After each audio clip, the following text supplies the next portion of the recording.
என்னதான் நம்ம தோட்டத்தில் விதவிதமாக காய்கறி பறித்தாலும் இந்த மாதிரி வித்தியாசமாக ஏதாவது பறிக்கும்போது கொஞ்சம் எனர்ஜி லெவல் எக்ஸ்ட்ராவே இருக்குங்க. வித்தியாசம் அப்படின்னா வேற ஒன்றும் இல்லை, இன்றைக்கி மிளகு தாங்க அறுவடை பண்ண போகிறோம். போன வருஷத்தை விட இந்த வருஷம் கொஞ்சம் காய் அதிகமாகவே இருக்குது.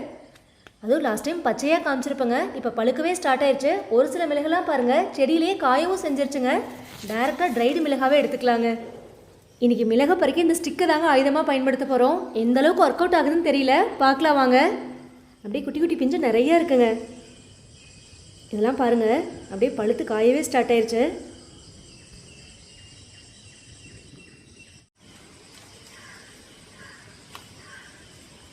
முயற்சி சாதாரண முயற்சி இல்லைங்க, கடும் முயற்சி எடுத்தோம். ஒரு கொத்து மிளகை கூட பறிக்க முடியலங்க. இந்த ஸ்டிக் அந்தளவுக்கு செட் ஆகல.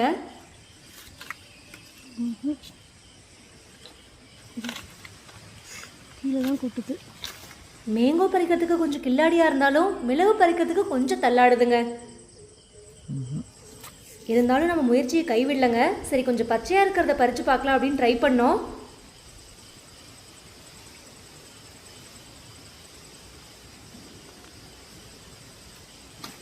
அவ்வளோதாங்க. இதில் கொஞ்சம் இலையும் மேலே இருக்கவும் பார்த்தீங்கன்னா அப்படியே ஈஸியாக வந்துருச்சு. அந்த பழுத்து கொத்துலலாம் பார்த்தீங்கன்னா இலையோடு ஒன்றா இருக்கவங்க கரெக்டாக கட் பண்ணவே முடியல. பரவாயில்லைங்க, ஒன்று கூட பறிக்க முடியாதுன்னு நினச்சோம், இருந்தாலும் ட்ரை பண்ணி பறிச்சாச்சுங்க. மிளகு பறிக்கிறதுக்கு ஒரு கருவி கண்டுபிடிக்கணுங்க சீக்கிரமா.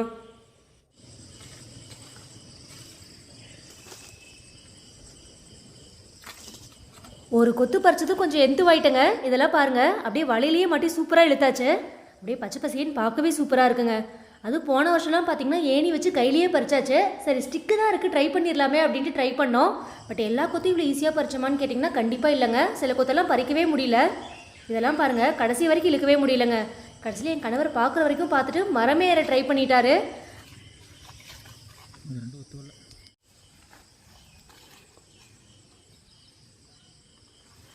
சிங்கம் களத்தில் இறங்கி பார்த்துருப்பீங்களோ இல்லையோ, இப்போ மரத்தில் ஏறதை பார்க்க போகிறீங்க.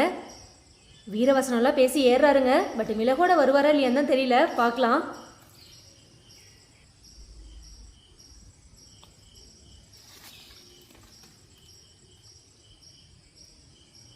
ஒரு மிளகு காசுப்பட்டு இதெல்லாம் கொஞ்சம் ரிஸ்க்குன்னு புரிஞ்சுக்கிட்டாருன்னு நினைக்கிறேங்க. படித்த பையனால் கொஞ்சம் பக்குவம் இருக்க மாட்டிருக்கு. டக்குன்னு கீழே இறங்கி ஜம்ப் பண்ணிட்டாருங்க.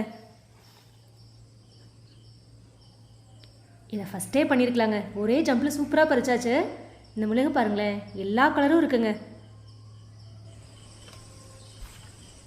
அடுத்த ஜம்பில் இன்னொரு பீஸும் வந்துருச்சுங்க.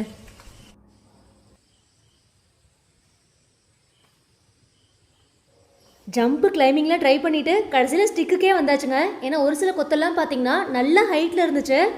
அதெல்லாம் அப்படியே லைட்டாக ஸ்டிக்கை வச்சு இழுக்கவும் பார்த்தீங்கன்னா ஈஸியாக வந்துருச்சுங்க. ஒருவேளை ப்ராக்டிஸ் பண்ண பண்ண நம்மளும் கொஞ்சம் எக்ஸ்பீரியன்ஸ் ஆகிட்டோமான்னு தெரியல. இதெல்லாம் பாருங்கள் அப்படியே அழகாக வந்துருச்சுங்க. மேபி மிளகு பறிக்கிறதுக்கும் கருவி கண்டுபிடிச்சிருக்கலாம் ஆல்ரெடி, நமக்கு தெரியாமல் கூட இருக்கலாங்க. தெரிஞ்ச கமெண்ட்டில் சொல்லுங்கள். ஃபைனலாக கடைசி கொத்து வரைக்கும் ஒன்று கூட விடாமல் சூப்பராக பறிச்சாச்சுங்க. இதெல்லாம் பாருங்கள் அப்படியே வலையில் மாட்டியிருக்குங்க. டைரெக்டாக தான் பறிக்க முடியல, வலையில் அப்படியே அழகாக பறிச்சாச்சுங்க.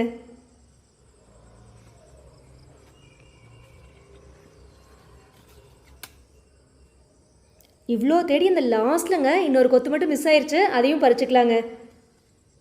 லாஸ்ட் டைம்லாம் பார்த்தீங்கன்னா ஒரே டைம் தான் அறுவடை பண்ணோம். குட்டி குட்டி பிஞ்செல்லாம் நிறையா இல்லைங்க. ஆனால் இந்த டைம் பாருங்கள் நிறையா காய் வந்து பறிக்கிற ஸ்டேஜ்லேயும் இருக்குது, குட்டி குட்டி பிஞ்சும் நிறையா இருக்குது.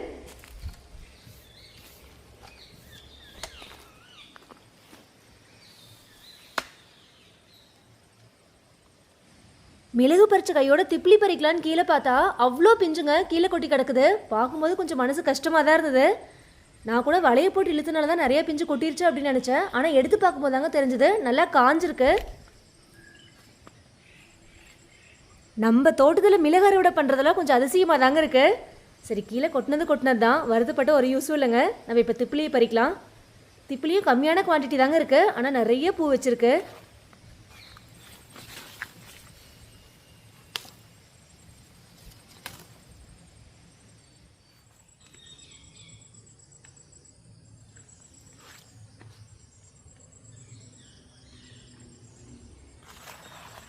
திப்பிலி செடி எப்படி வளர்ந்துருக்குன்னு மட்டும் பாருங்கள். எந்த ஒரு உரமும் கொடுக்கல, பெருசாக மெயின்டெனன்ஸும் பண்ணல, பழையபடி புதராக ஸ்டார்ட் ஆகுதுங்க. நம்மளும் முடிஞ்ச அளவுக்கு இந்த கரையில் மட்டும் மெயின்டைன் பண்ண ட்ரை பண்ணுறோம், ஒன்றும் முடியலங்க. அந்த கண்ட்ரோலே இல்லாமல் வருது. ஆனால் நிறைய பூ வச்சுருக்குங்க, பார்க்கவே சூப்பராக இருக்குது. பார்த்து பார்த்து வளர்த்தா கூட செடி இவ்வளோ சூப்பராக வளராதுங்க.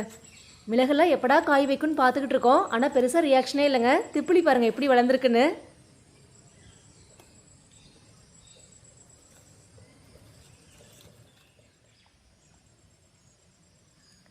மிளகு பாருங்கள், பார்க்கவே அவ்வளோ சூப்பராக இருக்குங்க. நல்லா ட்ரை பண்ணி எடுத்து வச்சுக்கலாம். இன்னும் ஒரு சில பிஞ்செல்லாம் பாருங்கள், திப்பிலி இலை மேலே அப்படியே ஊஞ்சல் ஆடிட்டு இருக்குங்க. பார்க்கும்போதெல்லாம் கொஞ்சம் மன வருத்தமாக தான் இருக்குங்க. எத்தனை பிஞ்சு பாருங்கள் கீழே கொட்டி இருக்குன்னு. பிஞ்சு கொட்டாமல் இருக்க ஏதாவது சொல்யூஷன் இருக்கான்னு ட்ரை பண்ணி பார்க்கலாங்க. அந்த சைட் வாங்க, இன்றைக்கி நிறைய பாவக்காவும் இருக்குது. நம்ம பாக்கு மரம் சாயாமல் இருக்க கட்டின கயிறு எதுக்கு யூஸ் ஆச்சோ இல்லையோங்க, நம்ம பாவக்காய் கொடிக்கு நல்லாவே யூஸ் ஆகுது.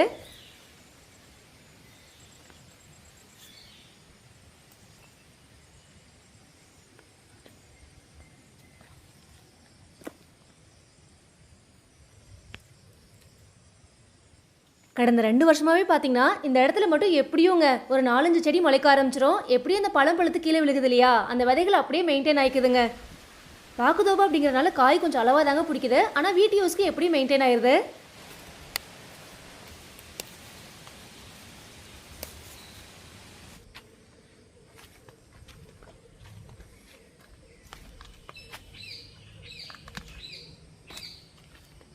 அடுத்து பாவச்செடி இந்த ஏரியாவை ஆக்குப்பை பண்ணியிருக்குங்க. இதுலேயுமே பார்த்தீங்கன்னா அப்படியே கொஞ்சம் கொஞ்சம் காய் இருந்துக்கிட்டே இருக்கும். இன்றைக்கான கேள்வி நேரம் வந்தாச்சுங்க. நான் லாஸ்ட் டைம் காமிச்சிருப்பேன் ஒரு 3 வெரைட்டி செடி அங்கங்கே பாக்குத்தோப்புக்குள்ள வச்சோம் அப்படின்னு. இது என்ன செடி அப்படிங்கிறத மறக்காமல் கெஸ் பண்ணிடுங்க. நல்ல ஒரு வாசனைங்க.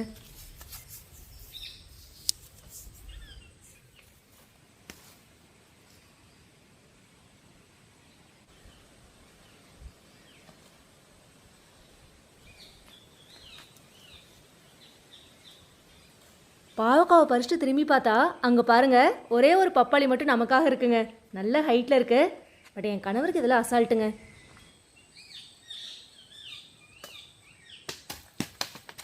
அவருக்கு இருக்க எக்ஸ்பீரியன்ஸ்க்கு ஸ்டிக்கெல்லாம் தேவையே இல்லைங்க. அவர் மெத்தடில் ஈஸியாக பறிச்சிருவார். நம்ம ஸ்டிக்கை கொடுத்தாலும் வாங்க மாட்டாருங்க. அடுத்து இங்கே பாருங்கள், பாக்குத்தோப்புக்குள்ளே பலவிதமான பழக்கன்றுகள்ங்க.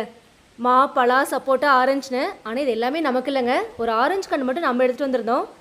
நமக்கு தெரிஞ்சவங்க வந்து இப்போ பாக்கு மரம் வைக்கிறாங்க, அங்கே நிழல் இல்லை அப்படின்னு சொல்லிட்டு நம்ம தோப்பில் அடுக்கி வச்சுருக்காங்க. ஏன்னா பாக்கு கண்ணுங்க ஓரளவுக்கு நிழல் இருக்க ஏரியாவில் இருந்தால் தான் மெயின்டைன் பண்ணி கொண்டு வர முடியும். ஏதோ பழைய நினைவுகள்லாம் வர மாதிரி இருக்குங்க. நம்மளும் பாக்கு கன்று வைக்கும்போது இந்த மாதிரி தான் வாங்கி வாங்கி அடுக்கி வச்சுக்கிட்டு இருந்தோம். அப்படியே கண்ணை பார்க்கவே அவ்வளோ சூப்பராக இருக்குங்க. கிட்டத்தட்ட 10 வருஷத்தோட உழைப்புங்க. அதுக்கப்புறம் தான் இந்த அளவுக்கு நம்ம தோப்பு கொண்டு வர முடிஞ்சது. இந்த மரம் வச்சு கிட்டத்தட்ட ஒரு 5 வருஷம் இருக்குங்க. கீழே மரம்லாம் பார்த்தீங்கன்னா 10 வருஷத்தை ரீச் ஆயிடுச்சு. அப்படியே பசுமை நிறைந்து தெரியுதுங்க பார்க்கவே.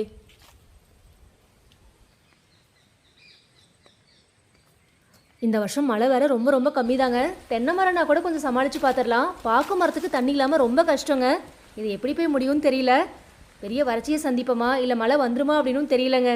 இப்போவே கிணறுலாம் ட்ரை ஆகிற மாதிரி இருக்குது. அடுத்து நம்ம பீக்கங்காய் தோட்டத்துக்கு வந்தாச்சுங்க. இன்றைக்கி இதுலேயுமே கொஞ்சம் காய் இருக்குது. ரெகுலராக பார்த்தீங்கன்னா காய் இருந்துக்கிட்டே தாங்க இருக்குது. ஒரு 3 கிலோ, சில டைமில் 5 கிலோ வரைக்குமே இருக்குங்க.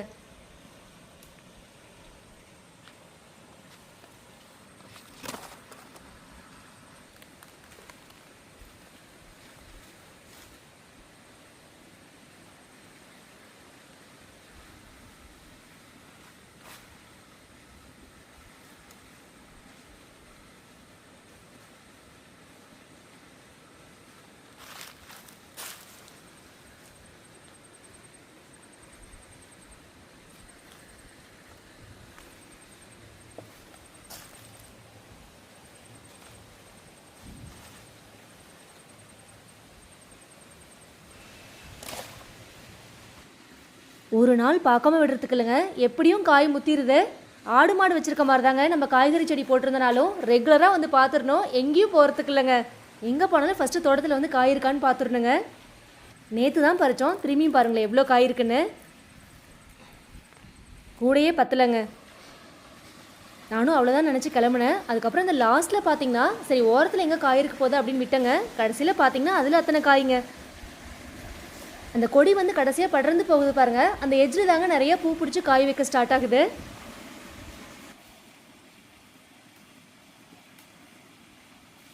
இந்த சைட் பாருங்கள் 4-5 காய்கிட்ட மிஸ் பண்ணிட்டேங்க.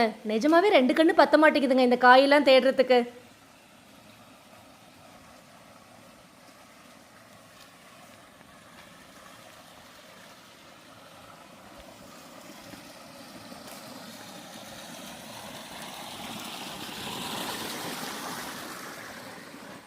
இந்த வாழைத்தார் பாருங்க காற்றுல சாஞ்சு 1 மாதத்துக்கு மேலேயே இருக்குங்க. கொஞ்சம் பிஞ்சாக தான் இருந்தது, அப்படியே லைட்டாக ஊறிட்டு இருக்குங்க. லைட்டாக பழுக்க ஸ்டார்ட் ஆனதுக்கப்புறம் வெட்டிக்கலாம். தேன் வாழைங்க.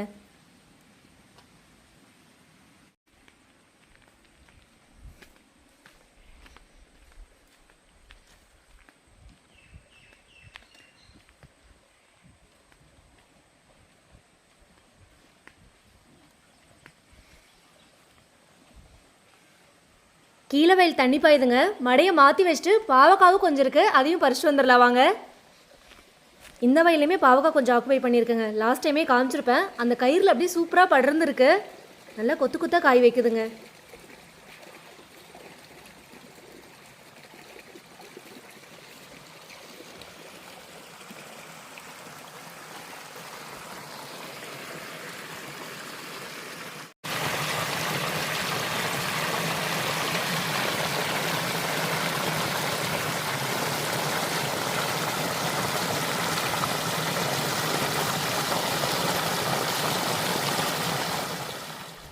கொடி நல்லா மேலே படுறவும் பார்த்தீங்கன்னா சூப்பராக பிஞ்சு வைக்குதுங்க. இன்றைக்கும் நிறைய காய் இருக்குது.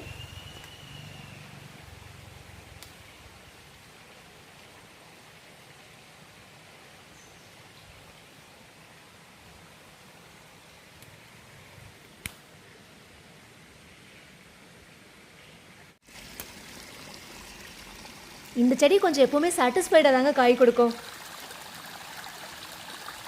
நிறைய பிஞ்சு இருக்குங்க குட்டி குட்டியாக. பூவுமே நிறைய வச்சுருக்கு. இன்றைக்கி மார்னிங் பார்த்தீங்கன்னா அப்படியே சூப்பரான ஒரு ஹார்வெஸ்ட் அப்படின்னு தாங்க சொல்லணும். அப்படியே நம்ம தோட்டத்தையே ஒரு ரவுண்ட் சூப்பராக சுற்றி வந்தோம். நீங்களும் என்னோட சேர்ந்து சூப்பராக என்ஜாய் பண்ணியிருப்பீங்க அப்படின்னு நினைக்கிறேன்.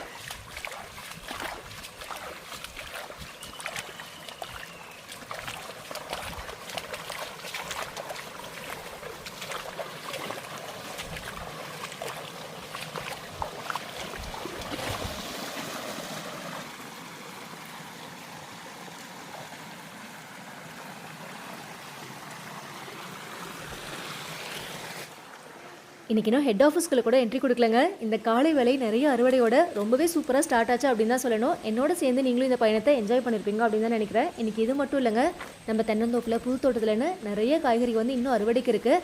அது மட்டும் இல்லாமல் நம்ம மஞ்சக்காட்டில் பார்த்தீங்கன்னா சூப்பராக ஒரு தேன் கூட இருக்குங்க. இன்றைக்கி அதை எடுக்க வரணும்னு சொல்லியிருந்தாங்க. நான் போய் அந்த வேலைகளை வந்து ஸ்டார்ட் பண்ணுறேன். அடுத்து இந்த vlog வந்து கண்டிப்பாக இதோடு சேர்ந்து அந்த அப்டேட்டோட கண்டினியூ ஆகும். மிஸ் பண்ணிடாதீங்க. பாய்.